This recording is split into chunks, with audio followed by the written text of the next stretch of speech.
Patreon Q&A number 70. I want to thank all 107 of my incredibly overpowered, attractive patrons, guys. I love you so much. And I can't thank you enough for all of your continued support. That is the truth. And to everyone else listening, there's going to be spoilers in these questions and answers, so tread carefully. ShadowBatX asks, hey, aesthetically pleasing shonen. I don't know what to call you today, but let me know which title you want me to call you in the next Q&A. I know you love reading those out loud.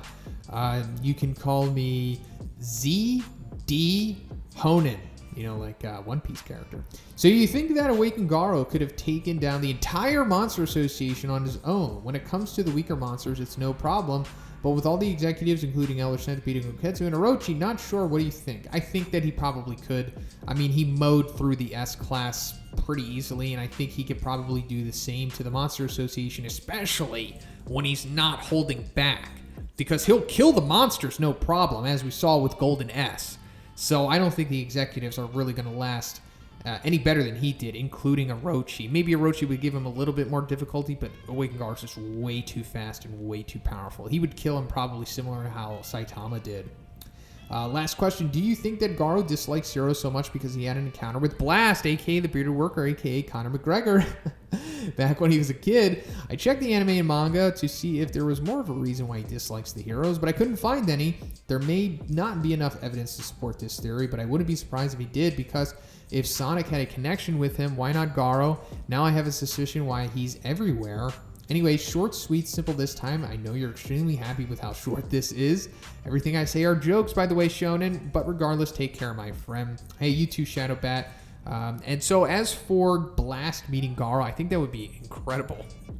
It would be really cool if Blast was just like the origin of everything, like the reason Sonic hates everyone, the reason Garou hates heroes, and he's even tied integrally to more backstories because it's already Tatsumaki and Sonic at this point.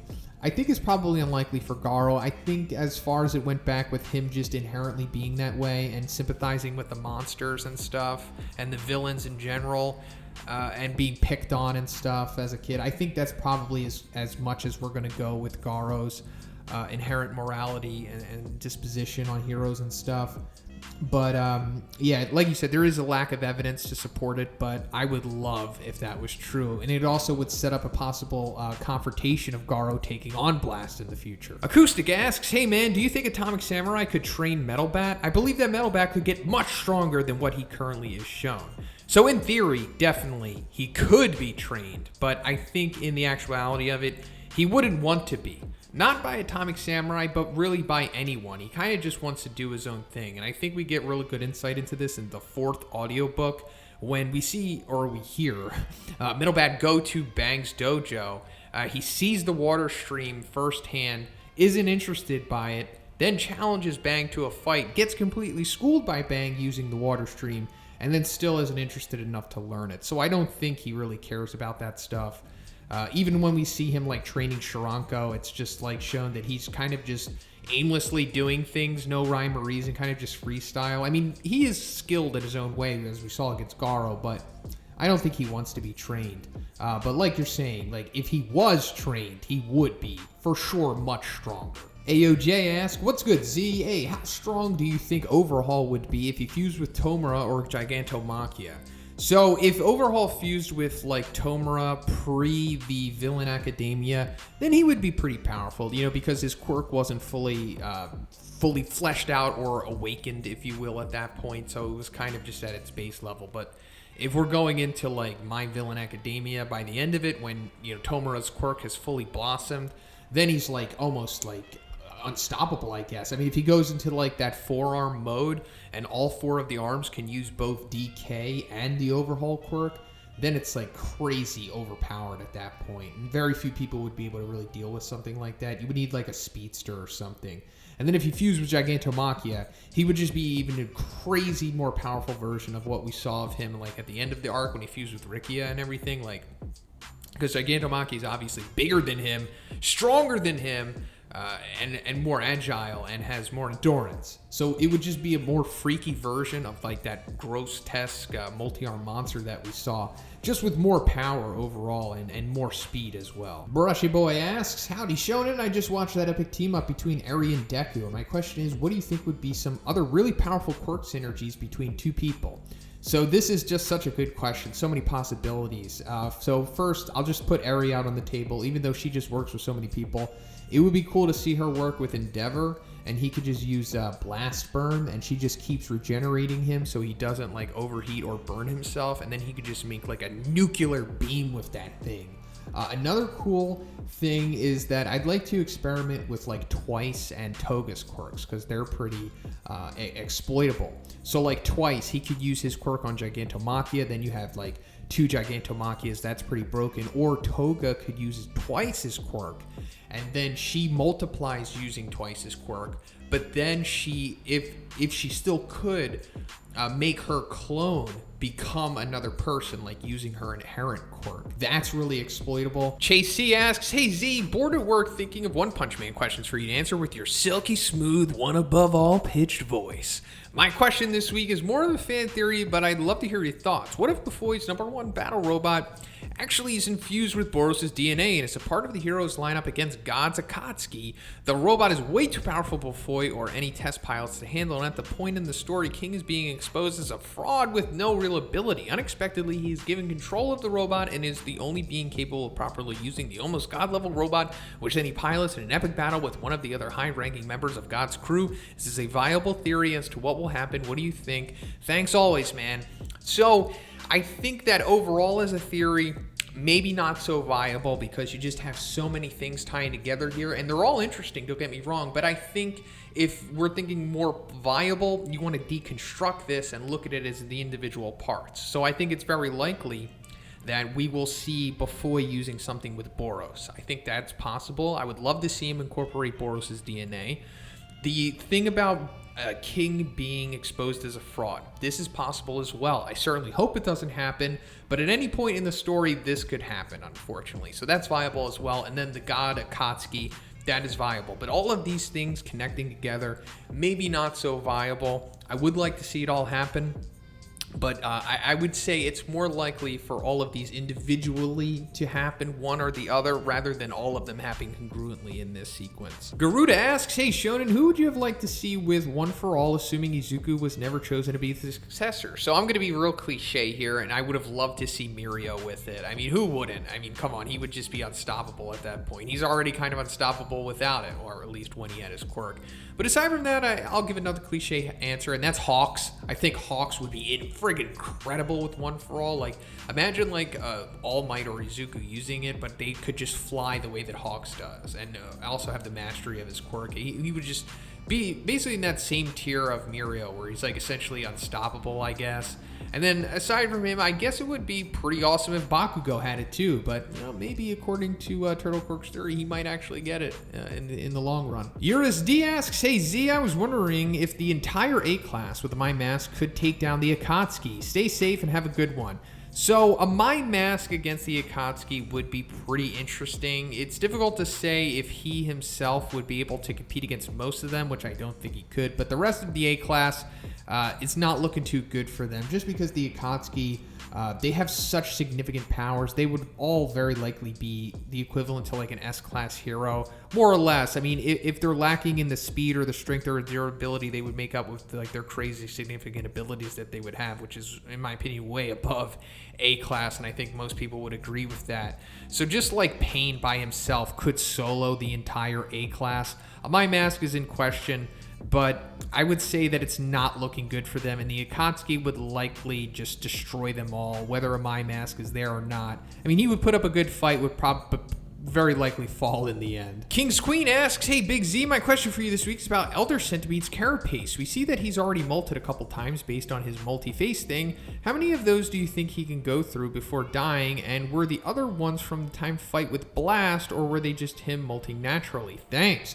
So I assume that he can just do it perpetually, probably. I mean, he is Elder Centipede, after all. And based on those murals that we saw in the Monster Association from the Subterraneans, I assume that he's been around for a very long time. Also, since it's very implied that the monsters, like the inherent monsters, are very old in that world, so I assume that he's very old and probably molted many times, so I don't think there's a limit to what he could do. I'm just guessing. And also, he doesn't really play by like typical insect rules anyway, because when insects molt, they're like incapacitated during it, and obviously that wasn't the case with him, so I assume that he could just keep doing it and however really what he wants. But I for sure think that one of those molts was from Blast. Like Blast messed him up and then he molted afterwards, because some good indication of this is like when they state that Elder Centipede had grown in size since he had shown up 2 years ago. And I think that's probably because like Blast like cracked his carapace and then he ran away and then molted and became bigger. And that's the one that we see show up later on. Legandaryus asks, hey, Shonen, if Fubuki went to the A class after the Psychic Sister arc, is Saitama now a rank higher in the A class, or is she still in B class? So Fubuki is guaranteed access to the A class because she is #1 in the B class. So it's not like Saitama would be able to keep her out or anything like that. And Saitama's rank is interesting because he's number 39 and Snek was said to be the lowest at 37, so that's like doesn't account for number 38, who maybe could be Heavy Kong or something like that. But I think if Fubuki did go to the A class, she would probably be above Saitama. She would probably be in like the low 30s, maybe the high 20s. I think the S class is aware that her ability is pretty significant, and they would also give her a boost considering that she's Tatsumaki's sister and everything. So I think she would definitely be above Saitama. MemePriest asks, hey Shonen, my question today is a matchup. Do you think if the Mosquito Girl, if she gathers enough mosquitoes and buys enough time, can she devour evil natural water? So do you mean like the mosquitoes like hovering around it, could they drink him to death? Or if she gathered enough blood with the mosquitoes, could she become powerful enough to defeat him? And I think both, no way. I think if she did get enough mosquitoes and they came close enough to the natural water, it's really debatable if they could drink him, because I think they can only drink blood. I'm unsure if they could drink water, but even if they could, I think he would just like absorb them and drown them, you know, kind of like how he does to opponents, kind of what he's doing to Child Emperor right now. And then his water streams, he would just easily destroy Mosquito Girl. I don't think she's fast enough to, or durable enough to deal with those things. And even if she was in her blood form, she's still not powerful enough to deal with evil natural water. He's just way too high above her pay grade, regardless of what she has going on. Phoenix Man asks, greetings Shonen, always good to see new content from an honest, hard-working creator like yourself. Hey, thank you Phoenix Man, I really appreciate the kind words, my friend. Question time, who would win in a fist fight, no gadgets, tech of any kind, just bare-knuckle brawl until one is down and out? Batman versus the B-class hero Glasses. Have a good one, Z. So I'm not too well versed on Batman the way that I am Glasses, but I'm going to assume that Batman is probably going to beat the crap out of Glasses. So Glasses does have obviously good durability. He was able to take a beating from Garou, and maybe Batman's not as strong as Garou. I know that there's multiple iterations of him, and some say that he could bench press like 1,200 pounds, and he does this and does that, but we all know that Batman is pretty strong, way stronger than the average human. He is extremely skilled, way more skilled than Glasses. So I assume that he would probably beat Glasses via just being better than him at fighting, honestly. ThighsOfZeus asks, hey show bro, this week my question is, seeing that Reagan got a spin-off manga after Mob Psycho, which heroes do you think would make the best, most likely protagonists in a spin-off manga for One Punch Man? An adventure-style S-Class series might be dope, but focus on specific characters could also be cool, like a noir-style Zombie Man. Thoughts? Thanks, man. Hope you're doing great. Hey, I didn't even know that Reagan got his own spin-off manga. That's awesome. I think that's really cool. I like that one's doing that. But I completely agree with you here. I would love to see Zombie Man get his own series. And noir style would be incredible too, because Zombie Man's super interesting. I think Chapter 101 was probably my favorite chapter last year. Just seeing more stuff like that, but then also, you know, tone it back and see more investigative stuff like what he did back in the Monster Association. The beginning of it, like I think Chapter... we saw him do it in season 2, and then it wrapped up in chapter 88. I would love to see more of that stuff. So I agree with you 100% on the Zombie Man thing. Water Bottle asks, hello Shonen, got a short one today. Hydrated Deep Sea King versus Tank Top Master. Who will win? Always thought this would be a good matchup. My guess is Tank Top Master, but then again, I'm not sure if he'd take the Acid Spit. Keep up the good work. I always look forward to the weekly Q&As.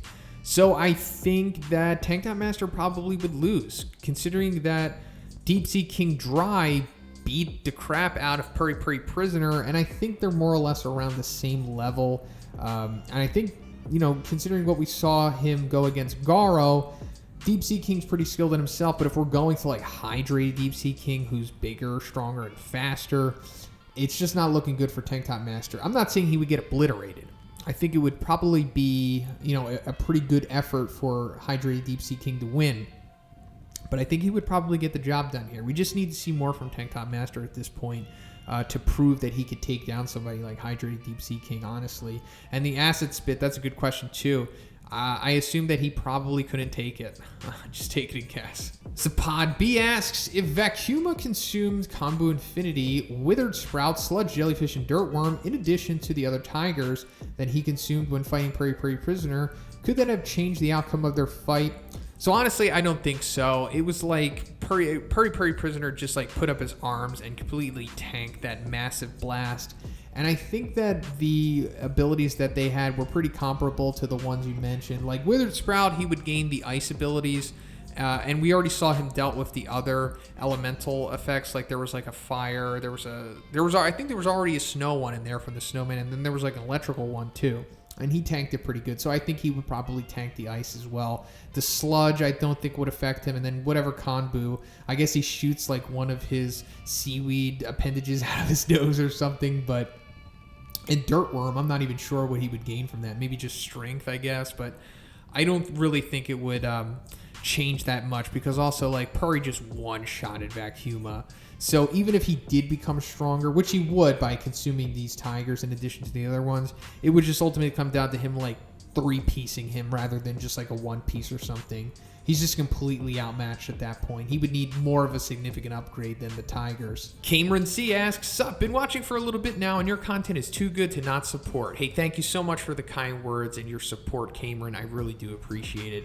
Anyways, I don't know if this question has been asked yet, but I'll ask here since the manga is close to giving the answer. Out of the quirks that Deku hasn't shown yet from the other predecessors, what do you think some of them will be, or what should they be? So I'm going to assume that you read chapter 257, so you know that there's like the insight that we got about the previous users of One For All, not exactly all being like overpowered beasts. They were kind of like, most of them at least, like mid-level guys. Kind of like Lariat, like the Black Whip quirk doesn't turn out to be as broken as we thought it was going to be, and it's implied that at least like 3 of the other users are probably around his level. It's probably going to be like utility quirk, and we found that Nana has a float quirk, so he's going to get floating. He has the Black Whips, and then if we go back to Turtle Quirk's theory, which I think is pretty plausible, the second user is going to be Bakugo, meaning that he is going to get Bakugo's explosion quirk towards the end of the series. So then there's like 3 unaccounted for, and I assume that they're probably going to be similar to like the Black Whip quirk, not broken, but they're going to help him in some way. So I assume that he's going to get some kind of defensive quirk. So maybe something like he can generate a shield, maybe he can reinforce his body, or maybe he gets like shock absorption, something similar to like the USJ Nomu had. And then I think that he should also get some kind of like foresight type ability. No, it's not exactly like Night Eyes where he can literally see into the future, but something kind of like Spider-Man's Spidey Sense, or some kind of like observation hockey, kind of like in One Piece. I think that he should have something like that as well. And then maybe he could have some kind of like transformation, kind of like become like a heteromorphic, because that would kind of come full circle. Like he would kind of have all of the types of quirks, like the heteromorphic, the transmitter type quirk, and then the regular type of quirk. So the only thing that would be missing would the heteromorphic one, and I think that would be pretty interesting if he gained something like that. So that's pretty much it for the video today, guys. Once again, I want to thank all 107 of my incredibly attractive, overpowered patrons, guys. I hope you know by now that I love you, and I can't thank you enough. And if you would like to be in next week's Q&A, just simply check out the Patreon. The $5 tier will give you access to this video. And if you haven't subscribed, please do that as well. Have a great day, and I'll see you in the next one.